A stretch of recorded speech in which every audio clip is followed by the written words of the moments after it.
पास कि जब भी आप प्रैक्टिस स्टार्ट करते हो सबसे पहला दिमाग में क्वेश्चन ये आता है कि भाई क्लाइंट्स मिलेंगे भी कि नहीं मिलेंगे, पहला क्लाइंट कहाँ से मिलेगा, कैसे होगा ये सब। तो इसके बारे में आपको दिमाग में कोई थॉट आया कि पहला क्लाइंट कहाँ से आएगा या क्लाइंट्स कैसे मिलेंगे? पहले क्लाइंट के लिए तो नहीं कहूंगा, क्योंकि जब थोड़ा सा जॉब में आ चुका था या जब सिर्फ आर्टिकलशिप भी कर रहा था, तो कहीं ना हम्म। कहीं कुछ दिमाग में था कि हाँ शायद कुछ सालों बाद प्रैक्टिस करनी है। तो धीरे हम्म। धीरे कुछ कुछ तो शुरू कर दिया था मैंने। और हम्म। जॉब में आने के बाद भी जब धीरे धीरे लगा कि काम में मन नहीं लग रहा है, तो उधर हाथ पैर मारने शुरू करे। अपने इतने कनेक्शंस हैं या जो भी जान पहचान है इतने सालों की, जो भी प्रिंसिपल्स रहे हैं आर्टिकलशिप में हम्म। जहाँ ऑडिट किया है, उन सब हम्म। जगहों पे बात करना, ये करना। तो धीरे हम्म। धीरे धीरे धीरे कड़ी से कड़ी जुड़ रही थी कि हाँ हम्म। यहाँ से काम आ सकता है, वहां से काम आ सकता है। तो हम्म। पर यह है कि हाँ, आप भले ही आपने जैसे बोला कि पहले क्लाइंट के लिए कैसे सोचा, तो पहले के लिए भले ही शायद ना सोचा हो, पर हम्म। आगे आने वाले 100 के लिए जरूर आपको सोचना पड़ता है कि वो 100 कहाँ से आएंगे। राइट। धीरे धीरे डे बाय डे आपको कहाँ से काम मिलेगा, क्योंकि हम्म। एक एक करके ही वो 100 पे गाड़ी पहुंचेगी। राइट। अच्छा, एक प्रैक्टिस स्टार्ट करने के लिए क्या क्या पैरामीटर्स आपको ध्यान में रखने चाहिए, या फिर आप कौन से पैरामीटर्स के बारे में सबसे पहले आपने डिसीजंस लिए? प्रैक्टिस के लिए मुझे लगता है कि आपकी रिस्क टेकिंग पावर कितनी है वो बहुत जरूरी है। हम्म। आप बिना पैसे के कितने समय सर्वाइव कर सकते हो हम्म। इनिशियल डेज की अगर मैं बात करूं, क्योंकि प्रैक्टिस में बहुत बड़ा मुद्दा ये है कि अगर कोई क्लाइंट आज आपसे आईटीआर भिजवा के जाएगा तो वो आज आपको शायद पैसे नहीं देगा। या राइट। कोई जगह का आप ऑडिट करोगे तो उसका हम्म। पैसा आपको आज ही नहीं मिल जाएगा। वो हम्म। टाइम डिफर करता है। तो हम्म। उसका आपको एक रिस्क टेकिंग पावर अपनी देखनी पड़ती है कि आप कितने समय तक सर्वाइव कर सकते हो मार्केट में अगर पैसे नहीं भी आ रहे हैं। और हम्म। पिछले 5 साल प्रैक्टिस, जैसे अगर मैं आज शुरू कर रहा हूँ तो आज से पिछले 5 साल मेरी हम्म। नेटवर्किंग क्या रही है, वो बहुत हम्म। जरूरी है।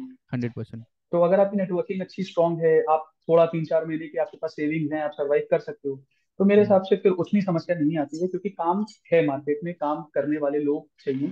हम्म। हिंदुस्तान में अगर हम बात करें तो रोज के हिसाब से बहुत कंपनीज खुलती हैं और हर कंपनी को एक चार्टर्ड अकाउंटेंट चाहिए ही चाहिए। हम्म। तो काम है करने वाले की वो चाहिए, और आपको अपने ऊपर देखना पड़ता है कि आप किस तरह से अपनी नेटवर्किंग को यूज कर रहे हैं। Okay. Hmm. So coming to my next question, I would like to ask कि what is the right time to start the practice. मतलब कौन सा समय सही है कि आज प्रैक्टिस स्टार्ट कर देनी चाहिए सीए बनते ही, जॉब जैसी आपने 1 साल कर ली या 2 साल कर ली फिर स्टार्ट करनी चाहिए, या फिर 10 साल बाद स्टार्ट करनी चाहिए? आपके हिसाब से क्या सही है? अगर अपना पर्सनल एक्सपीरियंस शेयर करूं, अपना पर्सनल ओपिनियन शेयर करूं, तो हम्म। बिना किसी डिसीजन को लिए थे उससे पहले आप सही गलत नहीं डिसाइड कर सकते कि कब सही है कब गलत है। हम्म। आपको पहले एक प्लान बना के डिसीजन लेना पड़ता है, फिर उसको हम्म। सही प्रूफ करना पड़ता है। हम्म। गलत तो पूरी दुनिया कहेगी हम्म। कि जो किया वो गलत है, मेरे रिश्तेदार कहते हैं, हम्म। क्या कर सकते हैं। तो बहुत हम्म। चीजें फैक्टर्स हैं, आप जब वो सारी चीजें उन फैक्टर्स को एक साथ एक बास्केट में लाके सोचते हो और आप सोचते हो कि हाँ ये डिसीजन ले सकता हूँ, तो वो हम्म। डिसीजन ले लेना सही है। वही समय सही है जब आपने डिसीजन ले लिया। Okay. That's it.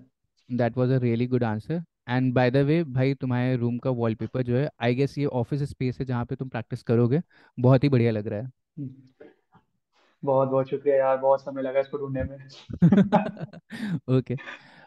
So next question मेरा ये रहेगा कि एक फाइनेंशियल एक्सपेक्ट पे आते हैं कि जैसे जब हमें प्रैक्टिस स्टार्ट करनी होती है तो कौन कौन से कॉस्ट सेंटर्स के बारे में हमें ध्यान देना चाहिए?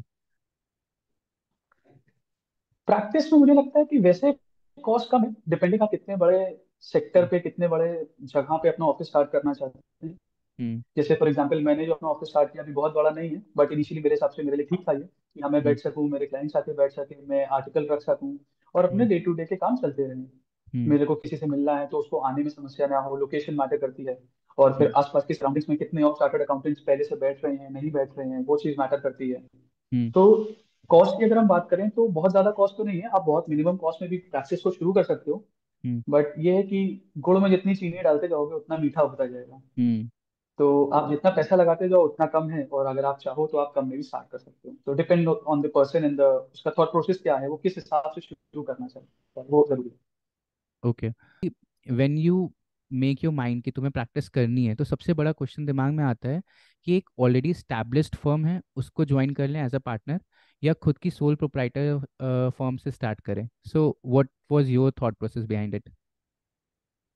आई पर्सनली फील विपिन कि ये भी पर्सन टू पर्सन डिपेंड करेगा।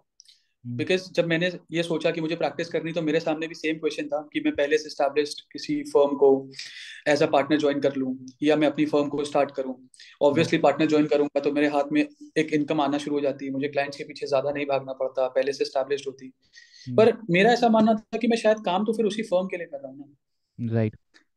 अपने इंडिविजुअलिटी का क्या मतलब रह जाएगा। और ऐसा नहीं है, लोग करते भी हैं और ठीक भी है, सबके अपने अपने प्लान्स हैं कि उनको 5 साल बाद वो अपने आप को कहाँ देख पा रहे हैं या उनको किस तरह से जाना है, किस तरह से किस रोड के थ्रू जाना है। तो हम्म। डिपेंड करता है, बहुत मेरे जानने में ऐसे भी हैं जिन्होंने अपने नाम से शुरू किया और आज वो अच्छा कर रहे हैं। हम्म। तो पर्सन टू पर्सन डिपेंड करता है कि तुम, अगेन ये देखो बात फिर वही कनेक्शंस पे आ जाती है, आपके नेटवर्किंग्स पे आ जाती है, जो हमने पहले हम्म। इस बात पे चर्चा करी कि अगर हम्म। आपकी नेटवर्किंग अच्छी है तो आप अकेले शुरू कर सकते हैं, ना हम्म। ज्यादा लागत आने वाली, ना बहुत आपको स्टाफ रखने की जरूरत है शुरुआत में। तो वो डिपेंड कर जाता है पर्सन टू पर्सन उसकी सिचुएशंस के हिसाब से। बट हाँ, अगर आप लॉन्ग टर्म में सोचते हैं तो मुझे ऐसा लगता है कि आपको खुद से शुरू करके देखना चाहिए। देखिए, मर्जर का ऑप्शन तो आपके पास हमेशा है। हम्म। जब आपको, आप अपनी फर्म को नहीं चला पा रहे हैं, मर्जर का ऑप्शन आपको हमेशा मिल जाएगा। कभी किसी छोटी फर्म से मिलेगा, कभी किसी बड़ी फर्म से मिलेगा। पर इंडिविजुअल चलाने का जो आपको मौका मिलेगा वो शायद शुरुआत में ही मिलेगा, उसके बाद फिर आप जो रिकग्निशन है आपका वो हम्म। दब जाएगा, वरना आपने पहले राइट। से ही किसी और के साथ किया है तो। ओके। सो एक अगर रफ एस्टिमेट लें कि फॉर एग्जांपल जैसे मैं चार्टर्ड अकाउंटेंट से पूछता हूँ कि एक आपका पैकेज कितना रहता है, तो अगर पैकेज नहीं, कॉस्टिंग की बात करें कि पर मंथ कॉस्ट या पर ईयर कॉस्ट, एक बेसिक फॉर्म जिसमें मतलब आप लिमिटेड रिसोर्सेज के साथ शुरू कर रहे हो, वो अगर किसी को शुरू करनी है तो कितनी रहती है आपके हिसाब से? मैं तो अभी अपना एग्जांपल ले सकता हूँ, अभी हाल फिलहाल में शुरू किया है। हम्म। तो मेरे हिसाब से एक नॉर्मल ऑफिस, जितना बड़ा ऑफिस मैंने अपने यहाँ खोला है या जो सेटअप मैंने किया है, हम्म। शुरुआत में आपको 80 से 90 हज़ार रुपए की लागत में शुरू कर सकते हैं। हम्म। 80-90 हज़ार रुपए अगर आप लगाते हैं तो आप एक ठीक ठाक ऑफिस, एक नॉर्मल सी अच्छी जगह पे लेकर आप हम्म। शुरू कर सकते हैं, जिसमें हम्म। बहुत ज्यादा एम्यूनिटीज रखते, बट आप हाँ, ऐसी कोई फैसिलिटी कम भी नहीं रखते जिसकी वजह से आपका कोई काम रुक जाए।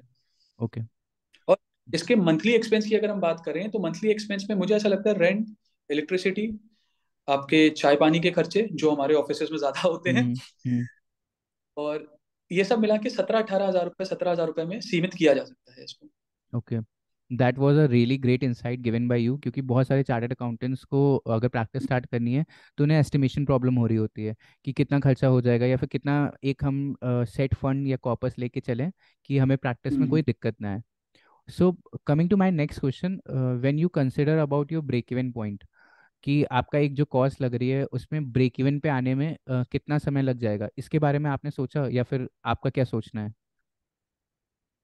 सोचा जरूर है, कहीं ना कहीं प्लानिंग करी है उसके बारे में, जब स्टेप ले ही लिया है तो हम्म। मुझे ऐसा लगता है जो नौकरी में छोड़कर आया हूँ, जो भी मुझे पैकेज मिल रहा था वहां, हम्म। उसके मुताबिक उसके बराबर पहुंचने में मुझे यहाँ से 7 से 8 महीने लग जाएंगे। पर ओके। 8 महीने में मेरा ऐसा मानना है कि मैं अपने बैकलॉग्स को पूरा कर ले जाऊंगा, अगर ओके। सब कुछ सही, जिस हिसाब से मैं मेहनत करना चाहता हूँ उस हिसाब से मेहनत हो जाती है, और मैं खुद से सच रहता हूँ, अपने काम से सच रहता हूँ, तो 7 से 8 महीने में अपने बैकलॉग्स को पूरा कर ले जाऊंगा। राइट। सो